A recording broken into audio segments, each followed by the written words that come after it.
నమస్తే, welcome to super fast 50. నేను శీలా. కాంగ్రెస్ ప్రభుత్వ గ్యారంటీలో మరో రెండింటిని అమలు చేసేందుకు సమాయత్తమైంది. కాంగ్రెస్ నాయకురాలు ప్రియాంక గాంధీ చేతుల మీదుగా గ్యారంటీలను అమల్లోకి తేవాలని సన్నాహాలు పూర్తి చేశారు. కాంగ్రెస్ అగ్ర నాయకురాలు ప్రియాంక గాంధీ చేతుల మీదుగా 200 యూనిట్ల లోపు ప్రతి ఇంటికి ఉచిత విద్యుత్, 500కే గ్యాస్ సిలిండర్ పథకాలు ప్రారంభించాలని ముఖ్యమంత్రి రేవంత్ రెడ్డి నిర్ణయించారు. ఈ మేరకు రంగారెడ్డి జిల్లా చేవెళ్లలో ఈ నెల 27న జరిగే సభ నిర్వహించబోతున్నారు. దీంతో సభ ఏర్పాట్లు శరవేగంగా జరుగుతున్నాయి. అసెంబ్లీ ఎన్నికల్లో ఇచ్చిన హామీ మేరకు కాంగ్రెస్ ప్రభుత్వం ఈ నెల 27న మరో 2 పథకాలు అమల్లోకి రాబోతున్నాయి. ఈ నేపథ్యంలో సైబరాబాద్ కమిషనర్ అవినాష్ మహంతి సభా స్థలాన్ని పరిశీలించారు. సభా నిర్వహణ, భద్రతపై పోలీసు అధికారులకు సూచనలు చేశారు సిపి. కేవలం 3 నెలల్లో హడావిడిగా భూ సమగ్ర సర్వే చేసి ఆ రికార్డులను ప్రామాణికంగా తీసుకోవడంతో సమస్యలు, రికార్డుల వివాదాలు పెరిగాయని కమిటీ సభ్యులు తెలిపారు. లక్షలాది సమస్యలు తలెత్తాయని, కనీసం పేర్లలో చిన్న అక్షర దోషాలున్నా సరిదిద్దుకునేందుకు జిల్లా కలెక్టర్ వరకు వెళ్లాల్సి వస్తుందని ధరణి కమిటీ తెలిపింది. ధరణిలోని 35 మాడ్యూళ్లు ఉండడంతో ఏ సమస్యకు ఏ మాడ్యూల్లో దరఖాస్తు చేసుకోవాలో అర్థం కాక రైతులు ఇబ్బందులు పడుతున్నారని సీఎంకు ధరణి కమిటీ తెలిపింది. లక్షల సంఖ్య దరఖాస్తులను ఇప్పటికే తిరస్కరించారని, ఒక్కో తప్పును సవరించుకోవడానికి దాదాపు ₹1000 ఫీజు చెల్లించడం రైతులకు భారంగా మారిందని కమిటీ పేర్కొంది. రిజిస్ట్రేషన్స్, రెవెన్యూ శాఖల మధ్య సమన్వయం లోపంతో నిషేధిత జాబితాలోని భూముల క్రయ విక్రయాలు కూడా జరుగుతున్నాయని సమావేశంలో చర్చ జరిగింది. ధరణి డేటాని వ్యవసాయ శాఖ ప్రామాణికంగా తీసుకోవడంతో రైతు బంధు రూపంలో ఇప్పటికే కోట్లాది రూపాయల ప్రభుత్వ ధనం దుర్వినియోగమైందని తెలిపింది. రాష్ట్ర వ్యాప్తంగా ధరణిలో పెండింగ్లో ఉన్న 2,45,000 దరఖాస్తుల పరిష్కారానికి అవసరమైన చర్యలపై సీఎం చర్చించారు. రైతులను మరింత ఇబ్బంది పెట్టకుండా వెంటనే పరిష్కరించేందుకు అవసరమైన ఉత్తర్వులు జారీ చేయాలని రేవంత్ రెడ్డి స్పష్టం చేశారు. రాష్ట్రంలో 2020లో అమల్లోకి వచ్చిన ఆర్ఓఆర్ చట్టంలోని లోపాలు ఉన్నాయని ధరణి కమిటీ ముఖ్యమంత్రికి వివరించింది. ధరణిలో పెండింగ్లో ఉన్న దరఖాస్తులను వెంటనే పరిష్కరించాలని ముఖ్యమంత్రి రేవంత్ రెడ్డి అధికారులను ఆదేశించారు. మార్చి మొదటి వారంలోని అన్ని తహసీల్దార్ కార్యాలయాల్లో పెండింగ్ దరఖాస్తులు పరిష్కరించేందుకు చర్యలు చేపట్టాలని సీఎం సూచించారు. సచివాలయంలో ధరణి కమిటీతో ముఖ్యమంత్రి రేవంత్ రెడ్డి సమీక్ష నిర్వహించారు. కమిటీ సూచనల మేరకు పెండింగ్ దరఖాస్తుల పరిష్కారానికి అవసరమైన విధి విధానాలు రూపొందించాలని రెవెన్యూ శాఖను ఆదేశించారు. తెలంగాణలో ఇందిరమ్మ రాజ్యం నిజంగానే నడుస్తుందని బీఆర్ఎస్ నేత, మాజీ ఎమ్మెల్యే బాల్క సుమన్ చెప్పారు. ప్రశ్నించే గొంతుకలపై ప్రజాపాలన అన్ని చెప్పుకుంటూ పథకం ప్రకారం దాడి చేస్తున్నారని మండిపడ్డారు. సీనియర్ జర్నలిస్ట్ శంకర్పై పథకం ప్రకారం దాడి చేసి హత్య చేసే ప్రయత్నం చేశారని ఆరోపించారు. కాంగ్రెస్ పాలన 3 నెలలు కాకముందే అనేక అకృత్యాలు చోటు చేసుకున్నాయని అన్నారు. ఇలాంటి పాశవిక హింసాత్మక ధోరణిని రేవంత్ రెడ్డి ఇప్పటికైనా మానుకోవాలి అన్నారు. 4 రోజుల పాటు అత్యంత వైభవంగా సాగిన ఈ వన జాతర అమ్మవార్ల వన ప్రవేశంతో ముగిసింది. భక్తకోటిని ఆశీర్వదించిన అమ్మవార్లు వన ప్రవేశం చేశారు. గద్దెల వద్ద గిరిజన పూజారుల ప్రత్యేక పూజల అనంతరం వనదేవతలు వన ప్రవేశం చేశారు. మేడారం మహాజాతర ముగిసింది. దీంతో గిరిజన పూజారులు అమ్మవార్లను వారి వారి నిజ స్థానాలకు తీసుకెళ్లారు. సారమ్మను కన్నెపల్లి ఆలయానికి, సమ్మక్కను చిలకలగుట్టకు, పగిడిద్దరాజును మహబూబ్ నగర్ జిల్లా గంగారం మండలం పూనుకొండలకు, గోవిందరాజులను ఏటూరు నాగారం కొండాయి గ్రామానికి తరలించారు. దేవతల వన ప్రవేశంతో ఈ మహాజాతర ముగిసింది. అయితే ఈ క్రతువును చూసేందుకు లక్షలాది మంది భక్తులు తరలివచ్చారు. దీంతో మేడారం జనసంద్రంగా మారింది. ఈ ఘట్టంతో మహాజాతర పరిసమాప్తమైంది. మేడారం సమ్మక్క సారలమ్మ జాతర సందర్భంగా బీఆర్ఎస్ అధినేత కేసీఆర్ పేరుతో ఎమ్మెల్సీ కవిత నిలువెత్తు బంగారాన్ని సమర్పించారు. ఆన్లైన్ ద్వారా కేసీఆర్ నిలువెత్తు బంగారాన్ని కవిత సమర్పించారు. మేడారం జాతరకు వెళ్లలేని భక్తుల కోసం ప్రభుత్వం ఆన్లైన్లో మొక్కులు చెల్లించుకునే అవకాశాన్ని కల్పించింది. ఈ క్రమంలోనే పలువురు ఆన్లైన్లోనే మొక్కులు చెల్లించుకున్నారు. మేడారం సమ్మక్క సారలమ్మ మహాజాతర వైభవంగా ముగిసింది. భక్త కోటిని ఆశీర్వదించిన మేడారం దేవతలు జాతర చివరి రోజైన నిన్న వనప్రవేశం చేశారు. ఈసారి 1,35 లక్షల మంది భక్తులు దర్శించుకున్నారని మంత్రి సీతక్క వెల్లడించారు. మేడారం జాతర విజయవంతంగా నిర్వహించామని సీతక్క పేర్కొన్నారు. జాతర విజయవంతానికి కృషి చేసిన ప్రజలు, అధికారులకు మంత్రి సీతక్క ప్రత్యేక ధన్యవాదాలు తెలిపారు. నిజామాబాద్ జిల్లాలోని పాత కలెక్టరేట్ గ్రౌండ్లో ధర్మపురి ఫౌండేషన్ ఆధ్వర్యంలో ధర్మ బీజం పేరిట కార్యక్రమం నిర్వహించారు.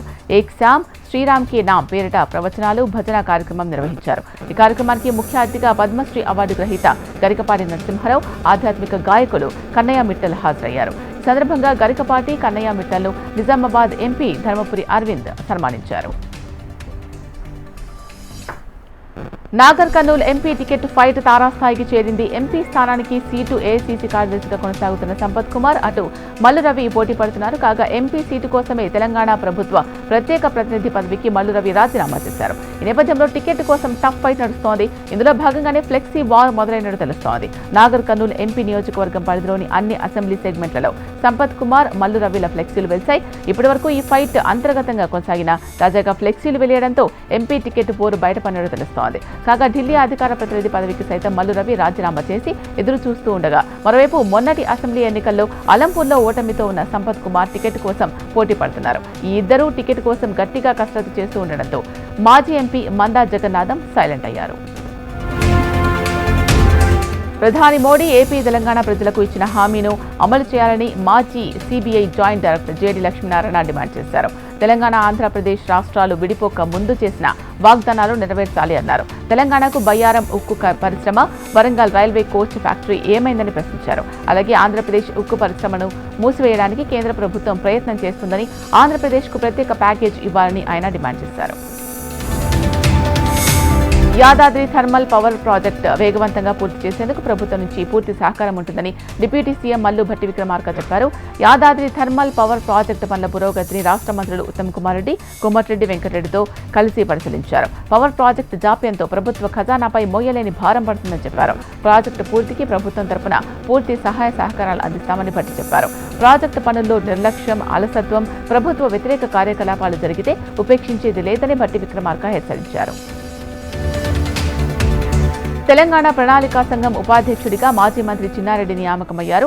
కేబినెట్ హోదాను కలిగి ఉండనున్నారు. వనపర్తి అసెంబ్లీ నియోజకవర్గం నుంచి చిన్నారెడ్డి పేరును కాంగ్రెస్ ప్రకటించింది. ఆ తర్వాత ఆయన పేరును తొలగిస్తూ మేఘారెడ్డికి అవకాశం కల్పించారు.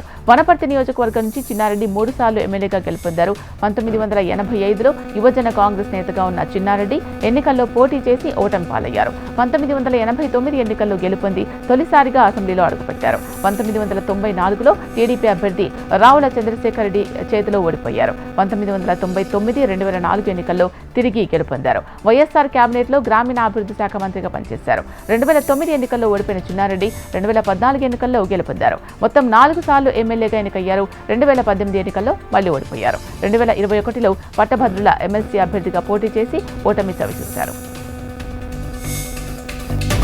ఈశ్వరీబాయి రాజకీయాల్లో తనదైన ముద్ర వేశారని సీఎం రేవంత్ రెడ్డి అన్నారు. తాను రాజకీయాల్లో ఉంటూనే తన కూతురు గీతారెడ్డిని వైద్యురాలిగా చేశారని ఆయన తెలిపారు. రవీంద్ర భారతిలో నిర్వహించిన ఈశ్వరీబాయి వర్ధంతి కార్యక్రమంలో సీఎం రేవంత్ రెడ్డి పాల్గొని మాట్లాడారు. ఆ రోజుల్లోనే అంబేద్కర్ స్ఫూర్తిగా రాజకీయాల్లో ఈశ్వరీబాయి క్రియాశీలకంగా పనిచేశారని అన్నారు. ప్రతి పురుషుడి విజయం వెనకాల ఒక మహిళ ఉన్నట్లు, గీతారెడ్డి ప్రతి విజయంలో ఆమె భర్త సహకారం ఉందని సీఎం కొనియాడారు. ప్రధాని నరేంద్ర మోడీ నాయకత్వంలో అన్ని వర్గాల్లో అభివృద్ధి పెరిగిందని కేంద్ర మంత్రి పురుషోత్తం రూపాలా అన్నారు. తెలంగాణలో కొనసాగుతున్న బీజేపీ విజయ సంకల్ప యాత్ర సందర్భంగా ఉప్పలకు చేరుకున్న యాత్రలో ఆయన పాల్గొన్నారు. రామ్లల్లాపై నిర్మించిన బీజేపీపై విపక్షాలు విమర్శలు గుప్పిస్తున్నాయన్నారు. ఆర్టికల్ 370ని మోడీ తొలగించారని, ఇప్పుడు జమ్మూ కాశ్మీర్లో రిజర్వేషన్లు వర్తిస్తాయన్నారు ఆయన. జమ్మూ కాశ్మీర్ ప్రజలు స్వేచ్ఛాయుత వాతావరణంలో అభివృద్ధి ఫలాలు అందుకుంటున్న విషయాన్ని ప్రస్తావించారు. ఎవరితోనూ సాధ్యం కానివి ప్రధాని మోడీతో సాధ్యమయ్యాయని పేర్కొన్నారు. వచ్చే ఎన్నికల్లో బీజేపీ మద్దతుగా నిలిచి తెలంగాణను మరింత అభివృద్ధి చేసుకోవాలని ప్రజలను కోరారు. సిద్దిపేట జిల్లా నెహ్రూ యువ కేంద్రం ఆధ్వర్యంలో ఫ్లాష్ మబ్ ద్వారా ఓటర్ చైతన్యం నిర్వహించారు. దేశ ప్రగతికి యువతే రథ సారథులని, అర్హులైన ప్రతి ఒక్కరికి ఓటు ఉండాలని ప్రభుత్వ కళాశాల ప్రిన్సిపల్ ప్రొఫెసర్ సిహెచ్ ప్రసాద్ అన్నారు. సిద్దిపేట పట్టణంలోని పలు చౌరస్తాలలో ఫ్లాష్ మబ్ ద్వారా ఓటర్ అవగాహన కార్యక్రమం చేపట్టారు. ఆన్లైన్లో పలు వెబ్సైట్ల ద్వారా ఓటు ఎలా దరఖాస్తు చేసుకోవాలో వివరించారు. ఓటుతోనే సుపరిపాలన సాధ్యపడుతుందని అన్నారు. ఓటుతోనే యువత భవిష్యత్తు ముడిపడి ఉంది అన్నారు. 5 ఏళ్లు మనల్ని పాలించే వ్యక్తి ఎలాంటి వాడో ఆలోచించుకొని సరైన తీర్పు ఇవ్వాలని సూచించారు. మంచిర్యాల జిల్లా చెన్నూరు మండలం కిష్టంపేట గ్రామంలోని వరలక్ష్మి కాటన్ మిల్లులో అగ్ని ప్రమాదం జరిగింది. ప్రమాదవశాత్తు పత్తికి నిప్పంటుకొని అగ్నికి ఆహుతవుతూ ఉండడంతో అక్కడ పనిచేసే కొందరు మంటలను ఆర్పే ప్రయత్నం చేశారు. కానీ ఎంతకు మంటలు అదుపులోకి రాకపోవడంతో వెంటనే ఫైర్ సిబ్బందికి సమాచారం అందించారు.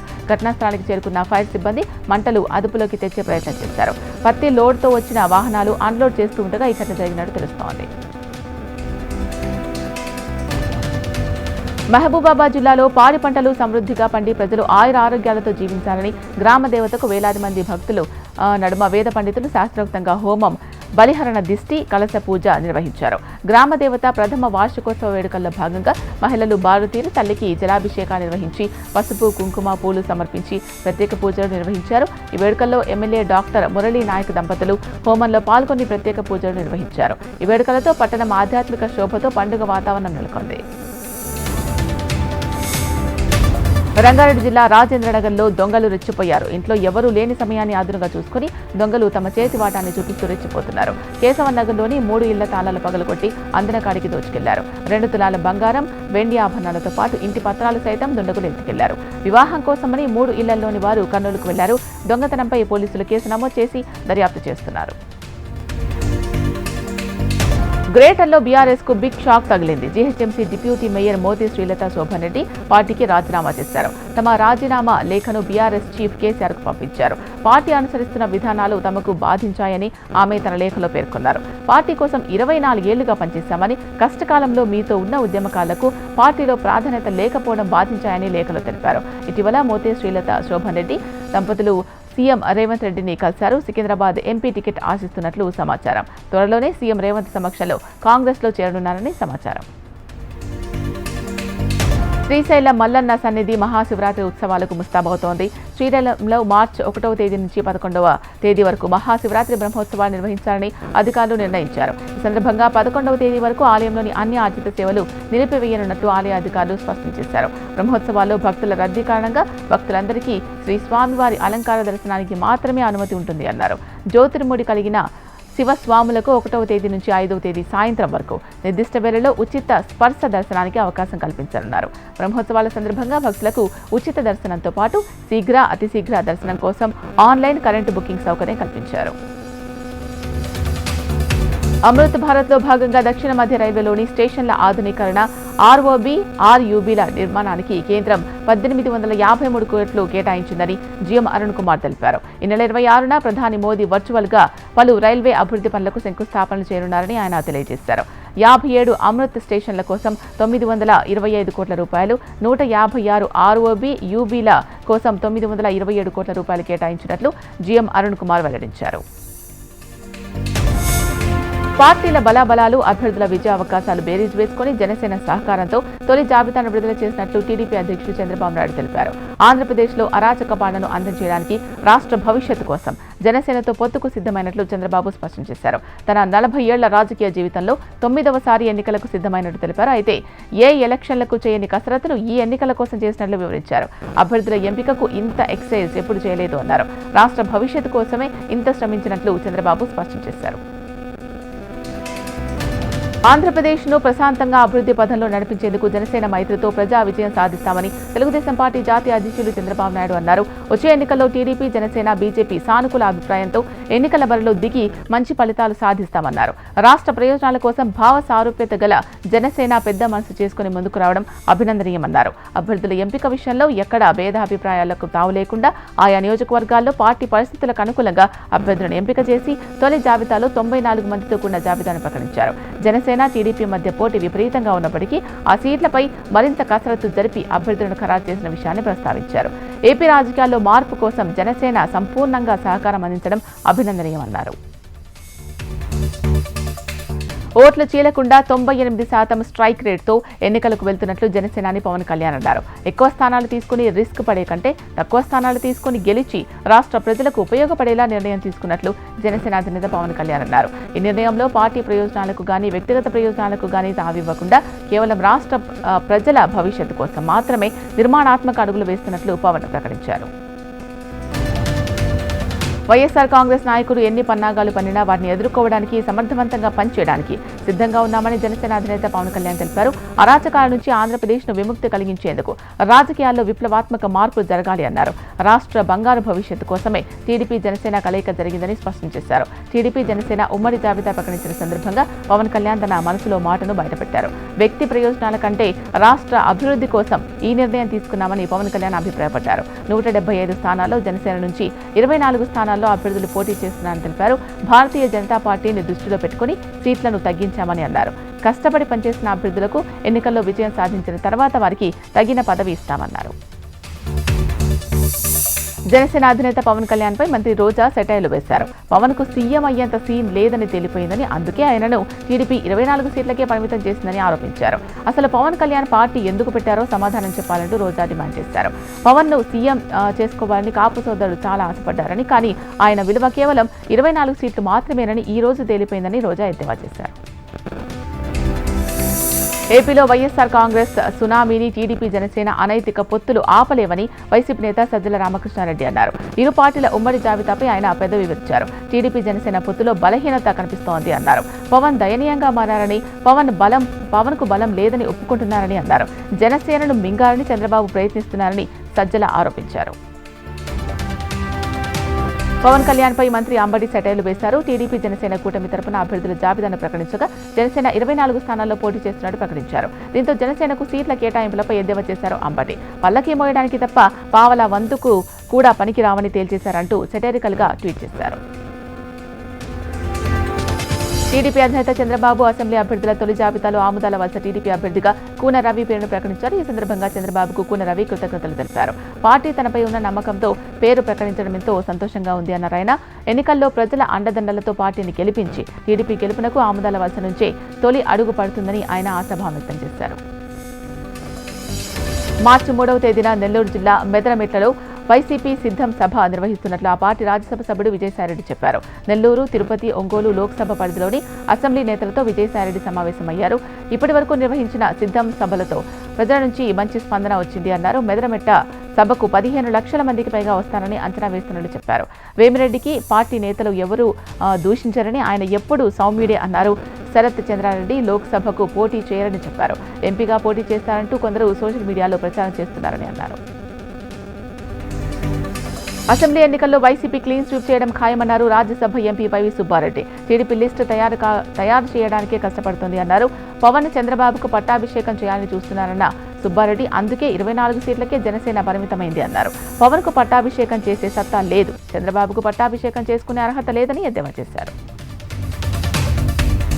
టీడీపీ విడుదల చేసిన జాబితా చూస్తే వైసీపీ పార్టీకి 151 కంటే ఎక్కువ సీట్లు వస్తాయని అర్థమవుతుంది అన్నారు మంత్రి పెద్దిరెడ్డి రామచంద్రారెడ్డి. అభ్యర్థులు దొరక్క కష్టపడి టీడీపీ జాబితా విడుదల చేసినట్లు కనిపిస్తుంది అంటూ సెటైర్లు వేశారు. రాయలసీమలో దాదాపుగా అన్ని సీట్లు గెలుస్తామని ధీమా వ్యక్తం చేశారు మంత్రి పెద్దిరెడ్డి రామచంద్రారెడ్డి. చంద్రబాబు కాపులకు, బీసీలకు అన్యాయం చేశారని ప్రజాశాంతి పార్టీ అధ్యక్షుడు కేఏ పాల్ అన్నారు. పవన్ కళ్యాణ్ కాపులను చంద్రబాబుకు తాకట్టు పెట్టారని విమర్శించారు. అందుకే 24 సీట్లకు పవన్ పరిమితం అయ్యాడని ఎద్దేవా చేశాడు. మోడీకి తుత్తులుగా మారిన వ్యక్తులను ప్రజలు నమ్మొద్దు అన్న పాల్ విశాఖ ఎంపీగా తనను గెలిపించాలని కోరారు.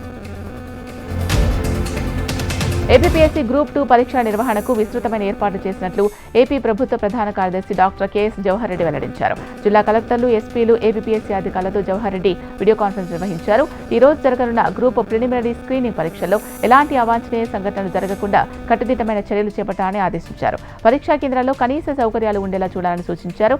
రాష్ట్ర వ్యాప్తంగా 1327 కేంద్రాల్లో పరీక్ష నిర్వహిస్తున్నట్లు చెప్పారు. ఉదయం 10:30 గంటల నుంచి మధ్యాహ్నం 1:30 వరకు పరీక్షలు జరుగుతాయని చెప్పారు. పరీక్షల నిరంతర పర్యవేక్షణకు 24 మంది అఖిల భారత సర్వీసుల అధికారులు, 40 మంది రూట్ అధికారులు, 1330 మంది లైజనింగ్ అధికారులతో పాటు 24,142 మంది ఇన్విజిలేటర్స్, 8,500 మంది ఇతర సిబ్బందిని నియమించామన్నారు. 3,971 మంది పోలీస్ సిబ్బంది బందోబస్తులో పాల్గొంటారని చెప్పారు.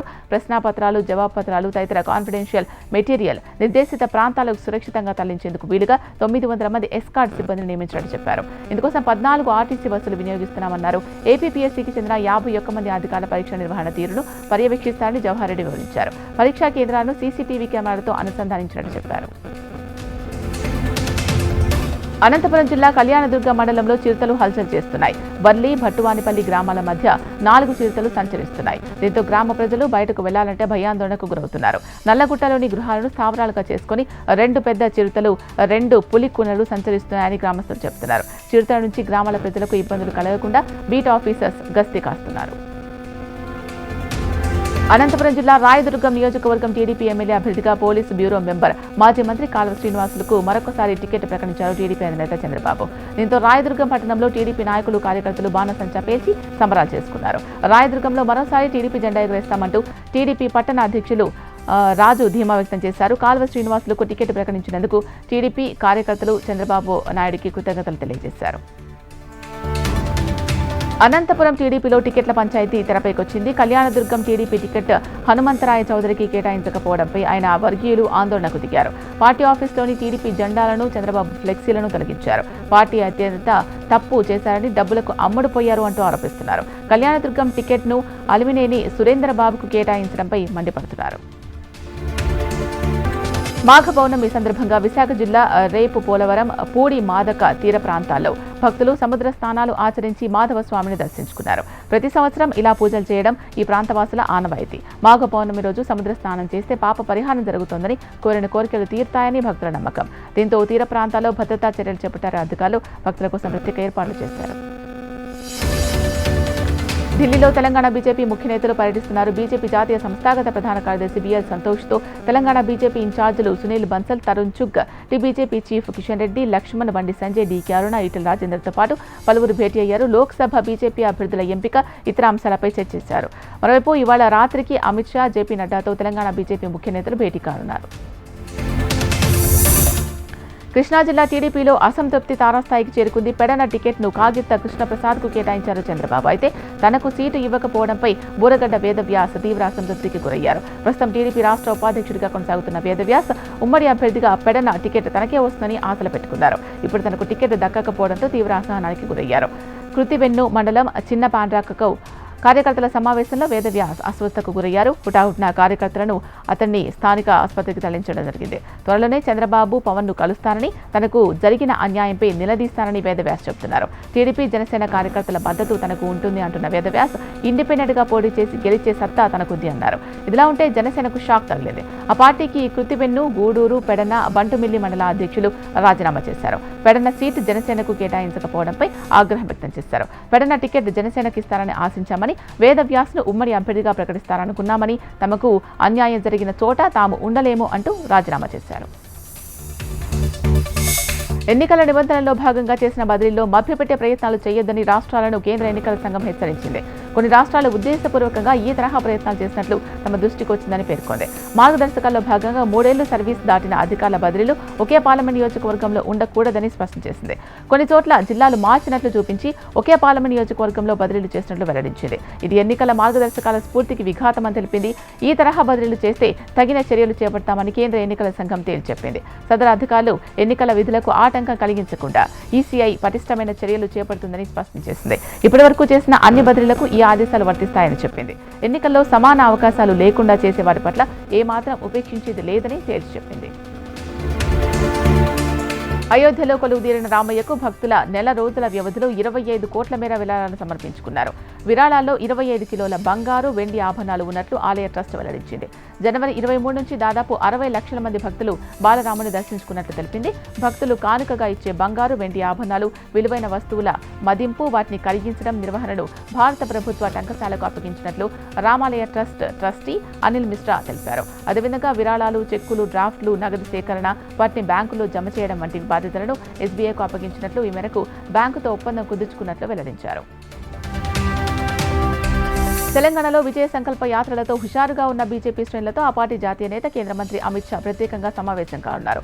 రాబోయే ఎన్నికల్లో వ్యూహాత్మకంగా వెళ్లేందుకు దిశానిర్దేశం చేయనున్నారు. తెలంగాణలో మెజార్టీ స్థానాల్లో గెలుపొందాలి అనే లక్ష్యంతో పార్టీ శ్రేణులు పనిచేయాలని మార్గనిర్దేశం చేయనున్నారు. గ్రామీణ ప్రాంతాల్లో పాజిటివ్ ఓట్లను సాధించేందుకు వీలైన సూచనలు, సలహాలు ఇచ్చేందుకు ప్రత్యేక సమావేశాన్ని నిర్వహిస్తున్నారు. ఈ సమావేశానికి ముందస్తుగా రిజిస్ట్రేషన్ చేసుకున్న పార్టీ నాయకులు, కార్యకర్తలను మాత్రమే అనుమతించేలా ప్లాన్ చేస్తున్నారు. పాలనలో పారదర్శకత, అభివృద్ధి, సంక్షేమ పథకాల అమల్లో నిజాయితీ భారతీయ జనతా పార్టీతోనే సాధ్యమైందని ప్రధాని నరేంద్ర మోదీ అన్నారు. ఒకప్పట్లో కాంగ్రెస్ పార్టీకి చెందిన రాజకీయ ప్రముఖుడి మాటలకు బీజేపీ చేతలకు చాలా తేడా ఉంది అన్నారు. 30 సంవత్సరాల క్రితం కేంద్ర ప్రభుత్వం 100 రూపాయలు ఖర్చు చేస్తుంటే గ్రౌండ్ లెవెల్లో లబ్ధిదారుడికి 15 పైసలే చేరుతోందని కాంగ్రెస్ నాయకుడి మాటను గుర్తు చేసిన ప్రధాని మోడీ, అవినీతికి ఆస్కారం లేని పాలనలో డైరెక్ట్ డెబిట్ విధానంలో ప్రతి పైసా నేరుగా లబ్ధిదారుడికి అందజేస్తున్న విషయాన్ని ప్రజలు గుర్తించాలని కోరారు.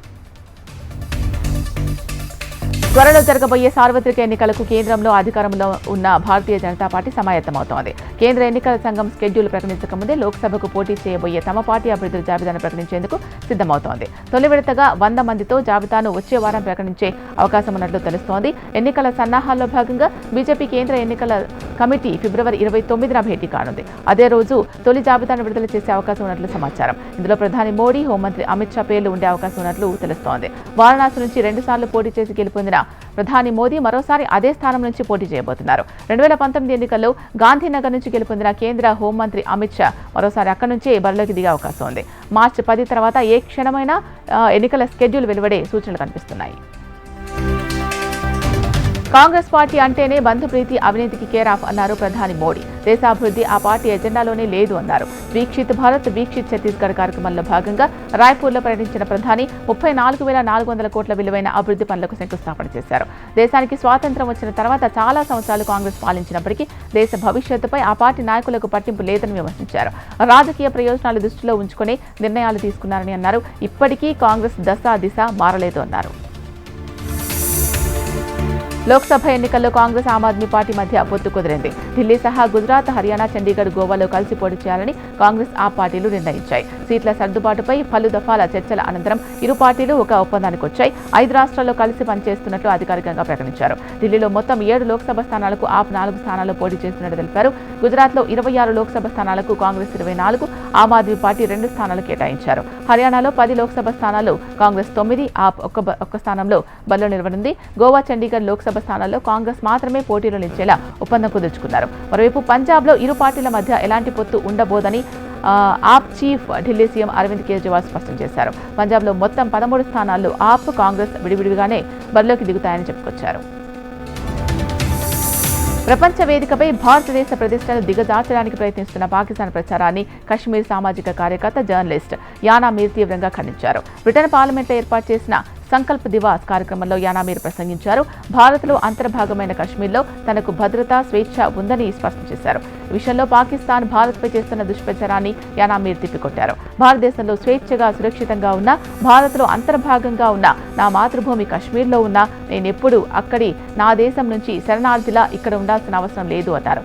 భారతీయులను మతం ప్రాతిపదికన చూడడం ఆపేయాలని, ఆ ప్రాతిపదికతో తమ దేశాన్ని ముక్కలు చేయడాన్ని మేము అనుమతించబోమని అన్నారు. జమ్మూ కాశ్మీర్లో వైవిధ్యాన్ని పెంపొందించడంలో ఆమె చేసిన కృషికి డైవర్సిటీ అంబాసిడర్ అవార్డుతో ఆమెను సత్కరించారు. ప్రతికూల మీడియా కథనాలను ప్రతిఘటిస్తూ డీ రాడికలైజేషన్, యువత అభివృద్ధిలో భారత సైన్యం తీసుకుంటున్న చొరవలను ఆమె ప్రత్యేకంగా ప్రస్తావించి ప్రశంసించారు. ఆమె మాట్లాడిన వీడియో ప్రస్తుతం సోషల్ మీడియాలో వైరల్గా మారింది. ఇవి సూపర్ ఫాస్ట్ 50 విశేషాలు. చూస్తూనే ఉండండి HM టీవీ. వార్త ఆగదు, నిజం దాగదు.